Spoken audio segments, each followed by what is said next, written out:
ఒక యుద్ధాన్ని తట్టుకోవడమే చాలా కష్టము అని చెప్పి భావించే ఈ రోజుల్లో అంటే రష్యా యుక్రెయిన్ యుద్ధము 2 ఏళ్ళు దాటిపోయింది కదా. సో మీకు నాకు ఏం పెద్దగా ఎఫెక్ట్ కాలేదు, ఏం పెద్దగా ఇబ్బందులు లేవు అంటే మొన్న ఒక మిత్రుడు వాళ్ళ అమ్మాయి యుక్రెయిన్ వెళ్ళి మెడిసిన్ చదవాలి అని చెప్పి అనుకుంది. తరువాత ఏం జరిగింది? అసలు యుక్రెయిన్ నుంచి ఈ పిల్లలను, ఈ విద్యార్థులను కాపాడడమే మనకు చాలా కష్టమైన ఒక ప్రక్రియ అయ్యింది. మనం చూసాం. అంటే భవిష్యత్తు కోసము, చదువుకోవడం కోసం వెళ్ళిన వాళ్ళు అర్ధాంతరంగా ఆ చదువులను ఆపుకొని మీరు వెనక్కి వచ్చేయాలన్నప్పుడు వాళ్ళ పరిస్థితి ఏంటి? సో ఇది రష్యా యుక్రెయిన్ యుద్ధములో డైరెక్ట్గా భారత విద్యార్థులు ఎదుర్కొన్న సమస్యలు. మరి ఇంతలోనే చూడండి, ఇజ్రాయెల్ హమాస్ అని చెప్పి మాట్లాడాం. కానీ మీరు జాగ్రత్తగా గమనిస్తే ఫ్రెండ్స్, మీకు ఈ యుద్ధాలు రష్యా యుక్రెయిన్ అన్నాము, ఇజ్రాయెల్ హమాస్ అన్నాము, మెల్లమెల్లగా ఎలా స్ప్రెడ్ అవుతుంది అనేదే ఈ వీడియోలో టాపిక్ అండి. మీకు నెక్స్ట్ లెవెల్లో చూసారనుకోండి, యునైటెడ్ నేషన్స్ అసెంబ్లీ వాళ్ళు ఒక ప్రకటన చేశారు. అంటే మీకు ప్రపంచంలో ఇన్ని దేశాలు కలిగిన ఒక యూనియన్ వాళ్ళు ఏం చెప్తున్నారు అంటే, ఇజ్రాయెల్కి లెబనాన్ మధ్య చాలా పెద్ద యుద్ధము రాబోతుంది, కాబట్టి మీరు జాగ్రత్తగా ఉండండి. ఇజ్రాయెల్కు ఎన్నోసార్లు మేము చెప్తున్నాము, మేము హెచ్చరిస్తున్నాము, ఇలా వద్దు అంటున్నాము, వాళ్ళైతే వినే పరిస్థితిలో లేరు. కాబట్టి ఖచ్చితంగా ఇజ్రాయెల్ వాళ్ళు లెబనాన్ మీద దాడులు చేస్తారు, ఇది చాలా పెద్ద యుద్ధముగా మారవచ్చు. అంటే మీరు గమనించాలి ఫ్రెండ్స్. ఇప్పుడు చూడండి, రష్యాకు యుక్రెయిన్కి అన్నాము, యుక్రెయిన్కి సపోర్ట్గా మీకు పోలాండ్ అనబడే దేశం, అలాగే జర్మనీ, మీకు నార్వే, ఫిన్లాండ్, వీళ్ళందరూ యుక్రెయిన్కి సపోర్ట్గా ఉంటున్నారు. అంటే రేపు పుతిన్ గారు ఒక పెద్ద నిర్ణయం తీసుకున్నాడు అనుకోండి, పొరుగు దేశం పోలాండ్ బలైపోతుంది. అలాగే జర్మనీ అన్నప్పుడు చాలా పవర్ఫుల్ కంట్రీ, యూరోప్లో జర్మనీ వాళ్ళు చాలా పవర్ఫుల్ కంట్రీ. సో వాళ్ళతో రష్యా వాళ్ళు తలపడ్డారు అనుకోండి, పరిస్థితులు ఎలా ఉంటాయి? ఈ జర్మనీలో ఎంతమంది భారతీయులు నివసిస్తారో ఒక్కసారి మీరు డేటా చూడండి. అంటే మీకు డైరెక్ట్గా మన భారతీయులు ఇబ్బందులు పడతారు. ఇందులో ఉన్న సారాంశం అదే. ఇవాళ ఏమైంది? ఇజ్రాయెల్ మీకు రాఫా మీద ఖచ్చితంగా మేము దాడులు చేస్తాం అంటే, రాఫా అనబడే నగరము ఒక సేఫ్ జోన్ అన్నారు, ఇవాళ దానిని వీళ్ళు వార్ జోన్ అంటున్నారు. ఇజ్రాయెల్ వాళ్ళు వాళ్ళ బీరంగులు వేసుకొని సైనికులను పంపించి రాఫా నగరములో హమాస్ తీవ్రవాదులు ఎక్కడెక్కడ దాక్కుని ఉన్నారో కనిపెట్టండి. అంటే ఒక స్ట్రాంగ్ ఇంటెలిజెన్స్ ఉంటుంది కాబట్టి పలానా బిల్డింగ్లో ఇంతంత మంది హమాస్ తీవ్రవాదులు ఉన్నారు, మనము వీళ్లను ఎలిమినేట్ చెయ్యాలి అని చెప్పి వాళ్ళు వాళ్ళ వార్ రూమ్లో ఒక నిర్ణయం తీసుకుంటారు. దీనిని భూప్రపంచంలో ఎవ్వరూ ఆపలేరండి. ఎంత చెప్పినా ఇజ్రాయెల్ వాళ్ళైతే ఆగరు. బెంజమిన్ నెతన్యాహు అయితే ఇది మేము చేసే తీరతాం, ప్రపంచమంతా మాకు వ్యతిరేకంగా వెళ్ళినా కూడా మేము ఈ పని చేసే తీరతామని చెప్పి అతను పట్టుకొని కూర్చొని ఉన్నాడు. సో అలాంటప్పుడు ఇవాళ ఇజ్రాయెల్ రాఫా నగరం మీదకి వెళ్ళింది అనుకోండి, వెంటనే మీకు అటువైపు నుంచి మీకు లెబనాన్కి సంబంధించిన హిజ్బుల్లా, మీకు ఇజ్రాయెల్ వాళ్ళు 10 రాకెట్లు వాడితే మీకు హిజ్బుల్లా తీవ్రవాదులు 100 రాకెట్లు వాడుతున్నారండి. కాబట్టి మీకు క్లియర్గా రాఫా సరిహద్దుల్లో ఇజ్రాయేలీ సైనికులు కనిపించారు అంటే లెబనాన్ వైపు నుంచి చాలా పెద్ద దాడులు ఉంటాయని చెప్పి ఆ దేశానికి సంబంధించిన అధికార వర్గం చెప్తుంది. ఇక్కడ తీవ్రవాదులు కాదండి, లెబనాన్ ప్రభుత్వం స్వయంగా చెప్తుంది, మేము ఇలాగా చేతులు ముడుచుకొని కూర్చోలేము, మేము ఖచ్చితంగా ఇజ్రాయెల్ మీద దాడులు చేస్తాము. ఈ వార్తలు రావడము మీరు గమనించారనుకోండి, రెడ్ సీ వద్ద హూదీస్ ఫర్ ద ఫస్ట్ టైం అండి నేవల్ డ్రోన్లను వాడుతున్నారు. నేవల్ డ్రోన్లు వాడి ఇజ్రాయెల్ ఓడల మీద వాళ్ళు దాడులు చేస్తున్నారు.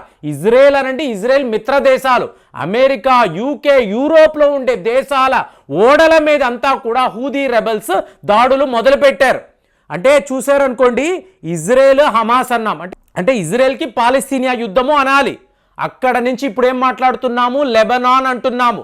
రాఫా సరిహద్దుల్లో ఉండే దేశము ఈజిప్ట్, మీకు అక్కడ నుంచి సిరియా వీళ్ళందరినీ కలుపుకొని వీళ్ళ నాయకుడు ఇరాన్. ఇన్ని దేశాలతో ఇవాళ ఇజ్రాయెల్ యుద్ధము చేయాల్సిన పరిస్థితి. ఒకవేళ లెబనాన్ మీద వీళ్ళు యుద్ధము ప్రకటించారు అనుకోండి, ఇది ఎంత తీవ్ర పరిణామాలకు దారి తీయవచ్చు అని చెప్పి యునైటెడ్ నేషన్స్ అఫీషియల్గా ఒక స్టేట్మెంట్ విడుదల చేశారు. ఇందులో భాగంగా ఏంటి, అర్మీనియా అనబడే భారత్ యొక్క మిత్రదేశం, వాళ్ళు ఇంటర్నేషనల్ చట్టాల ప్రకారము పాలిస్తీనియా అనబడే ఈ ప్రాంతాన్ని ఒక ఇండిపెండెంట్ దేశముగా మేము ప్రకటిస్తున్నాము. సో దీనిని ప్రపంచం ఒప్పుకొనే తీరాలి. అర్మీనియా అంటే ఒక క్రైస్తవ దేశము, కానీ ఇజ్రాయెల్కి అర్మీనియా మధ్య ఒక శత్రుత్వం ఉంది. దాంతో ఇజ్రాయెల్ అజర్బైజాన్ అనబడే ఇస్లామిక్ దేశముతో వీళ్ళకి దోస్తీ ఉంది. చూడండి ఎలా ఉందో జియో పాలిటిక్స్. ఇజ్రాయెల్ భారత్ మిత్రదేశము, భారత్ యొక్క మిత్రదేశం అర్మీనియా, భారత్ యొక్క శత్రు దేశం అజర్బైజాన్. ఇజ్రాయెల్ వాళ్ళేమో అజర్బైజాన్తో మీకు ఫ్రెండ్షిప్ చేస్తున్నారు, అర్మీనియానేమో శత్రు దేశం అని ప్రకటిస్తున్నారు. ఇంత ఒక కాంప్లికేటెడ్ జియో పాలిటిక్స్ మనం ఎప్పుడు చూడలేదు, మానవ చరిత్రలో ఎప్పుడు మనం చూడలేదు. ఈ పరిస్థితిలో ఇజ్రాయెల్ వాళ్ళు రాఫా దాకా వెళ్ళారు అనుకోండి, ఇన్ని దేశాలు అంటే మిడిల్ ఈస్టులో చాలా పెద్ద క్రైసిస్ వస్తుందండి. మీకు అరబు దేశాలు డైరెక్ట్గా అమెరికా ఇజ్రాయెల్ని ఎదిరించలేరు, అందుకే సైలెంట్గా ఉన్నారు. కానీ ఈరాన్ని వీళ్ళు ఇవాళ ఒక నాయకుడు లాగా గుర్తించారు.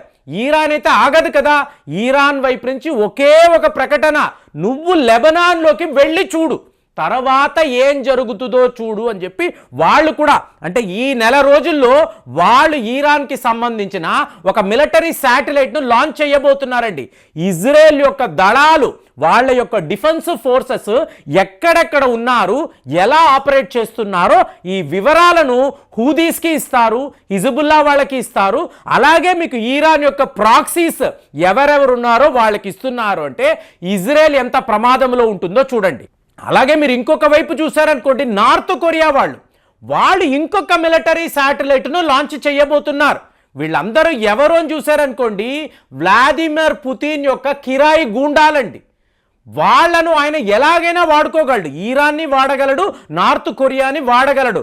మీకేం కావాలి, న్యూక్లియర్ టెక్నాలజీ కదా, ఇదిగో నేను ఇస్తాను, తీసుకోండి, నాకు కావలసిన ఆయుధాలు, నా శత్రువులు ఎక్కడెక్కడ ఉన్నారో వాళ్ళని మీరు బెదిరించండి, అవసరమైతే వాళ్ళ మీద అటాక్స్ చేయండి అని పుతిన్ డైరెక్ట్గా వీళ్ళకి ఇన్స్ట్రక్షన్స్ ఇస్తున్నాడు. మీరు కీన్గా గమనిస్తే యూరోప్లో రష్యా యుక్రెయిన్ సరిహద్దులో ఉన్న దేశాలంతా ఎంతలాగా ఇన్వాల్వ్ అయిపోయి ఉన్నారు అంటే, ఇవాళ సరిగ్గా ఇజ్రాయెల్ పాలిస్తీనియా సరిహద్దుల్లో ఉన్న దేశాలంతా కూడా టోటల్గా యుద్ధాల్లో వాళ్ళు ఇన్వాల్వ్ అయి ఉన్నారండి. రేపు ఇది మిడిల్ ఈస్ట్ క్రైసిస్ అయితే మనకు రష్యా నుంచి చమురు రావాలి. ఈరాన్ మీద వీళ్ళు దాడులు చేశారనుకోండి, ఇవాళే మనం international north south transport corridor, అమ్మయ్య ఏ గొడవ లేదురా అనుకున్నాము. ఈరాన్ మీద దాడులు అంటే చాబహార్ పోర్టు మీద కూడా ఈ దాడులు జరగచ్చు. అమెరికా వాడు పని కట్టుకొని మనకు నష్టము కలిగించాలని ఈ పనులు చేసినా చేస్తాడు. ఇంత ఒక కాంప్లికేటెడ్ వ్యవహారములో ఇన్నిన్ని దేశాలు యుద్ధాల్లో ఉన్నప్పుడు ఇది మెల్లగా చాప కింద నీరులాగా వరల్డ్ వైడ్ స్ప్రెడ్ అవుతుందా? ఎంతో గొప్ప గొప్ప నాయకుల వికెట్లు పడిపోతాయా? ఈ దేశాలంతా కూడా కుప్పకూలిపోతాయా? ఎందుకంటే ఒక మహా సంగ్రామాన్ని మనం చూడబోతున్నామని చెప్పి యునైటెడ్ నేషన్స్ అసెంబ్లీలో వాళ్ళు ప్రకటించారు. అంటే ఇది జస్ట్ ఇజ్రాయెల్కి లెబనాన్కి కాదండి, అమెరికా వైపు నుంచి క్లియర్ కట్ ఇన్స్ట్రక్షన్స్. లెబనాన్లో ఉండే అమెరికన్స్ మీరు తిరిగి వచ్చేయండి. కెనడా వాళ్ళు ఒక అడ్వైజరీ జారీ చేశారు. 45,000 మంది కెనడా పౌరులు లెబనాన్లో ఉన్నారు, ఇమీడియట్గా మీరు వెనక్కి వచ్చేయండి. యూకే వాళ్ళైతే మీరు లెబనాన్ వైపు వెళ్ళకండి. అంటే భారత్ కూడా, జయశంకర్ గారు కూడా త్వరలో ఇలాంటి ఒక అడ్వైజరీని జారీ చేయబోతున్నారు. లెబనాన్కి ఎవరు వెళ్ళకండి అని చెప్పి ఇన్నిన్ని దేశాలు మాట్లాడితే ఇజ్రాయెల్ లెబనాన్ మధ్య ఏం జరగబోతుంది ఊహించి మీరు కూడా కామెంట్స్లో మీ అభిప్రాయాలు రాయండి. మళ్ళీ వచ్చే వీడియోలో కలుద్దాం. జై హింద్.